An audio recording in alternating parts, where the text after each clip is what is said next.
Bonjour et bienvenue sur le site de l'écoute imaginaire. Alors, cette nouvelle formule que je vous propose se compose de 6 volets. Alors, après un certain nombre d'années de pratique en tant que thérapeute en écoute imaginaire et en tant qu'enseignant, je ressentais le besoin d'élargir la vision de la pratique de l'écoute imaginaire, puisqu'à travers chacune de ces années qui s'étaient passées, j'avais ressenti effectivement que certaines applications de la pratique étaient fort intéressantes, mais je n'avais pas eu le temps de les développer. Et là, je me suis permis justement de prendre ce temps-là pour proposer un enseignement que je souhaite plus large et qui, espère, pourra donc vous permettre donc de découvrir justement ces nouvelles applications et y trouver plaisir. Donc le premier volet, c'est le décodage intuitif. Le décodage intuitif, évidemment, c'est essentiellement la pratique de l'écoute imaginaire, donc décodage intuitif, déprogrammation et guérison de l'être, que vous avez peut-être reconnu si vous êtes déjà venu sur le site précédemment. Donc, je vais vous inviter à porter une attention sur ce volet pour ceux qui seraient intéressés justement à cette dimension, donc l'aspect de soins, décodage, déprogrammation et soins psychoénergétiques que je propose depuis plusieurs années. Le second volet, qui s'appelle le rituel chamanique, est un nouveau volet qui quand même résulte de ce que quelques années passées j'avais développé avec Jacqueline Lebovici, qui s'appelait l'écoute imaginaire dynamique. Alors, Jacqueline a poursuivi son chemin dans une voie qui lui est propre, mais par contre, l'écoute imaginaire dynamique est demeurée bien présente et bien vivante aussi, j'ajouterais. Et c'est ce qui m'amène donc à vous parler du rituel chamanique, puisque dans l'écoute imaginaire classique, il y a un travail d'introspection intérieure qui se fait, tant dans le travail personnel que dans le travail vers un partenaire. Et j'avais le désir justement d'explorer ce que j'appelle l'écoute imaginaire dynamique, c'est-à-dire un volet qui m'amène donc à pratiquer l'intuition, mais dans une forme de dynamisme. Alors, le dynamisme, souvent, ne va pas en harmonie, n'est pas en harmonie avec le travail intuitif. Et il est important pour moi, donc, de proposer justement un cadre, un modèle qui nous permette donc de comprendre qu'il est possible de faire un travail intuitif à travers l'aspect plus dynamique. Et c'est ce que je vais essayer de vous proposer à travers le rituel chamanique. Alors, bien évidemment, donc, le premier volet, le premier aspect que nous allons voir avec le rituel chamanique, c'est le mouvement. Alors, le mouvement, évidemment, c'est que dans une pratique intuitive, telle que je l'enseigne avec l'écoute imaginaire, on était relativement dans une forme stoïque, un peu intériorisée, etc. Alors que dans ce cas-ci, évidemment, on va se permettre une certaine liberté. On va tenir compte de la pratique spirituelle classique qui, elle, nous enseigne, par exemple, de faire une méditation, par exemple, à travers le yoga, qui nous enseigne de faire des méditations à travers, donc, la respiration, qui nous enseigne justement la méditation, justement, pour arriver donc à favoriser une forme d'état d'intériorisation et de paix, de calme, mais à travers évidemment quelque chose de plus dynamique. Alors, tous ces aspects-là, finalement, vont, à mon sens à moi, permettre justement de calmer notre intérieur pour nous rendre plus conscients, plus réceptifs de ces perceptions intuitives qui se manifestent à l'intérieur de soi.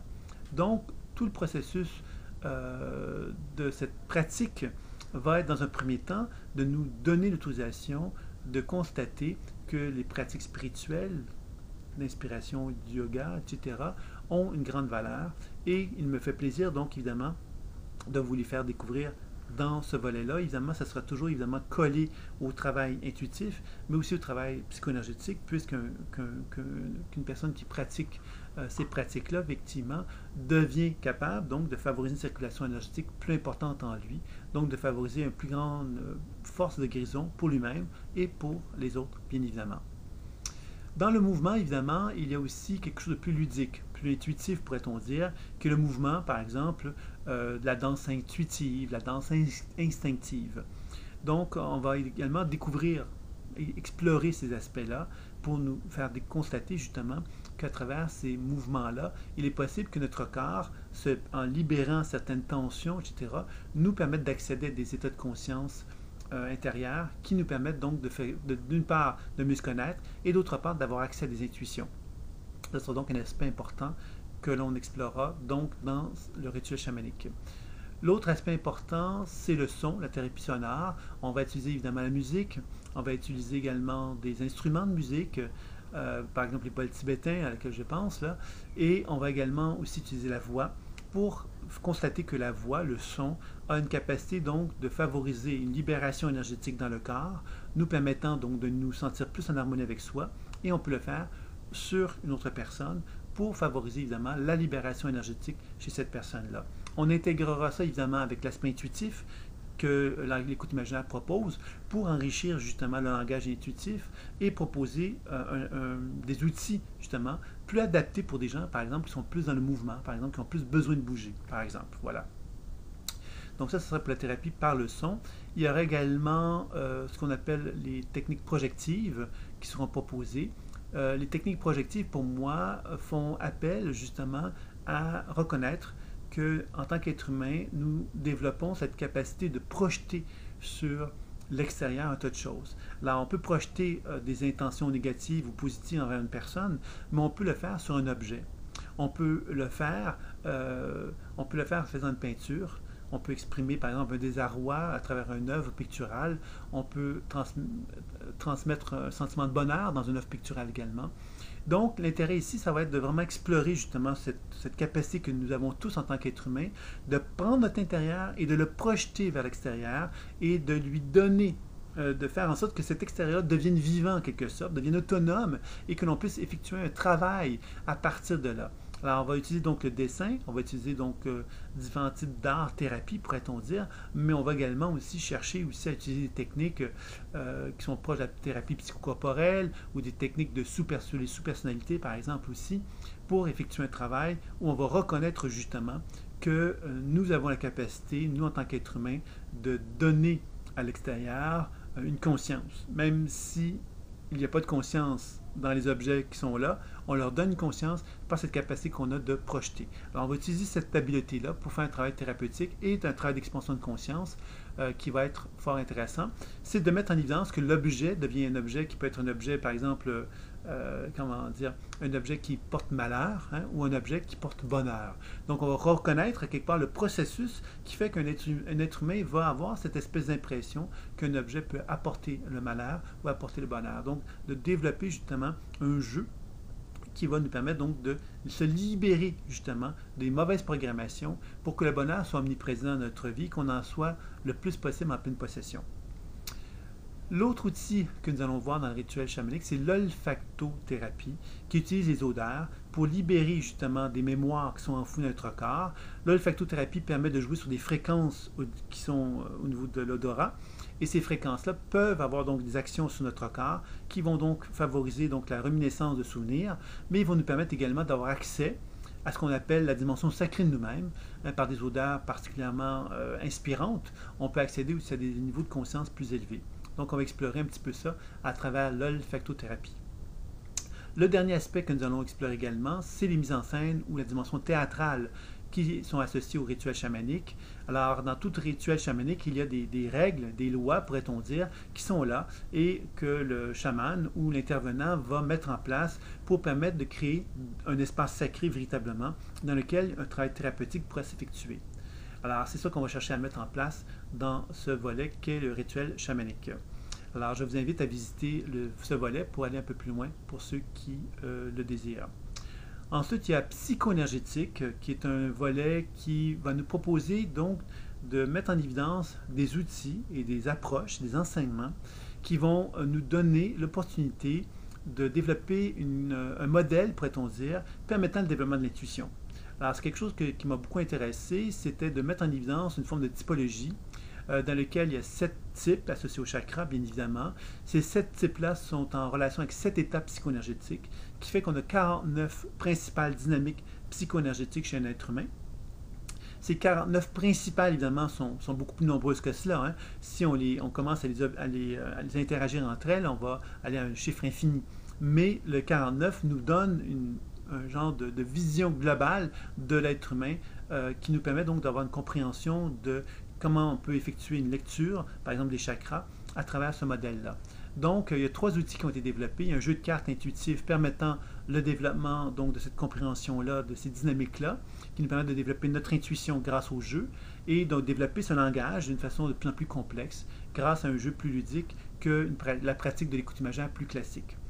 Alors, ça, c'est un premier volet. Le deuxième volet, ce sera donc un livre et un enseignement plutôt sur les rythmes psycho-énergétiques. Alors, cet enseignement-là va nous permettre de découvrir qu'il est possible, justement, par la date de naissance, notre heure de naissance, par la connaissance des cycles humains, de pouvoir parvenir à développer une genre de carte du ciel, pourrait-on dire une carte psycho-énergétique des chakras, où on va pouvoir observer justement les interactions qui existent entre les chakras. Alors, il n'y a pas de calcul astrologique dans cet enseignement-là. Il y a vraiment comme une nouvelle façon d'aborder la notion des chakras, d'une façon justement qui est inspirée des grands cycles de la vie.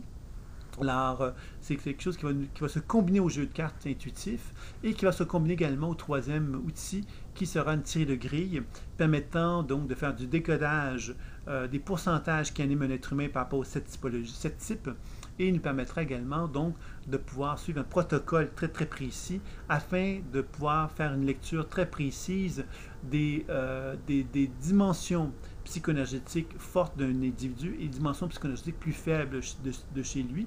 Et on pourrait arriver donc à avoir une connaissance de l'être humain qui nous permettrait évidemment de le soigner dans un deuxième temps, bien évidemment. Alors chacun de ces outils-là a pour objectif de favoriser la connaissance de soi, mais il y aura également donc un enseignement qui sera orienté sur le soin également, qui sera associé à cela. Je vous invite donc à visiter ce volet, la psychoénergétique, pour en savoir davantage. Le quatrième volet, naturopathie énergétique, propose justement d'aller un peu plus loin dans le travail intuitif en reconnaissant qu'il est possible, par le décodage intuitif, d'évaluer la qualité vibratoire des aliments. Si un aliment est vivant, de qualité énergétique, etc. ou pas. On peut également aussi mieux comprendre justement la notion de diète. Pourquoi une diète a-t-elle capacité sur le corps humain? Bien évidemment, il y a des connaissances physiologiques ou biochimiques qui expliquent évidemment de quelle façon qu'un aliment peut faire du bien à un individu, mais également une connaissance énergétique. Alors, l'enseignement qu'on va proposer ici sera d'orientation énergétique, dans lequel on va apprendre justement à utiliser notre intuition pour enrichir cette lecture-là, pour être capable donc de conseiller les gens sur l'alimentation. Alors évidemment, on ne deviendra pas un expert là-dedans, ce n'est pas l'objectif, mais on sera capable donc d'inclure cette connaissance-là dans le travail intuitif. Ça me paraissait important de tenir compte de cette réalité-là, tout comme celle des remèdes thérapeutiques, que ce soit des vitamines, des oligo-éléments, des produits homéopathiques ou même des produits allopathiques. Il est important pour moi qu'on puisse avoir donc une vision intuitive de ce qui se passe chez l'être humain par rapport à cette médication-là, à ces remèdes-là, de quelle façon qu'ils induisent quelque chose dans le corps, de quelle façon que nous, les soins que l'on fait ou que notre pratique intuitive peut favoriser le travail à ce niveau-là. C'est un peu l'objectif qui était présent également. Il y a également la connaissance de la maison, donc la géobiologie qui sera également présentée, toujours intégrée au travail intuitif, et également la décoration qui sera toujours intégrée donc au travail intuitif aussi, pour permettre d'avoir une compréhension la plus riche et la plus intéressante possible par rapport donc à la dimension humaine et de quelle façon que l'être humain peut augmenter sa vitalité en tenant compte de son alimentation, des remèdes par exemple qui peut être pris, et de sa maison, de son habitation, bien évidemment.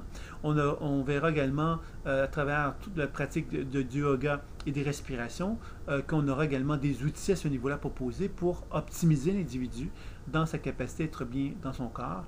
Donc, on aura donc la capacité de vraiment faire en sorte qu'il soit en plus grande harmonie avec lui-même. Le dernier aspect de la naturopathie énergétique, ce sera de proposer des produits qui favoriseront la circulation énergétique chez un être humain. Il y aura la magnétothérapie, les aimants.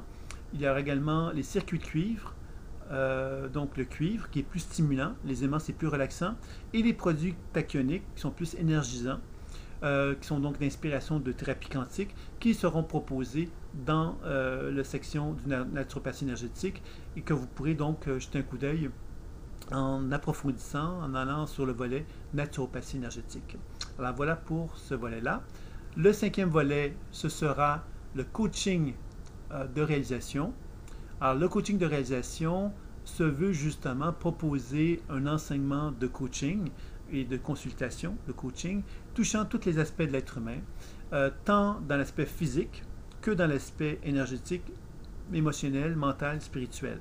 Donc, on va chercher effectivement à encadrer notre partenaire pour faire du coaching avec lui et enseigner aux gens à faire du coaching dans lequel les gens vont apprendre justement à comprendre les rouages leur permettant d'atteindre la réalisation dans tous les aspects de leur vie. Alors ça va être un important volet qui sera proposé dans le coaching de réalisation que je vous invite évidemment donc à visiter pour approfondir tous les aspects qui sont proposés dans cette section-là. Le dernier volet, psyché-corps, qui propose justement que le corps, évidemment, n'est pas simplement un corps physique, c'est un corps énergétique, bien évidemment, mais aussi relié à la psyché. Donc, la psyché, effectivement, qui a notre façon de regarder la vie, nos croyances, nos programmations. Donc, dans ce volet-là, il y aura une série d'enseignements qui proposera donc un enseignement où le corps sera impliqué et dans lequel la psyché sera impliquée et l'énergétique sera impliquée, les trois. Donc, il y aura une série d'enseignements qui vous seront proposés dans la section psyché-corps. Donc, je vais vous inviter évidemment à approfondir cette section, si vous le voulez bien, en allant visiter donc ce volet psycho, relation psyché-corps. Voilà. Donc voilà, je vous invite à approfondir cette visite en vous promenant dans le site tout simplement. Je vous invite à le faire et j'espère que vous y trouvez plaisir. Je vous dis à très bientôt. Au revoir.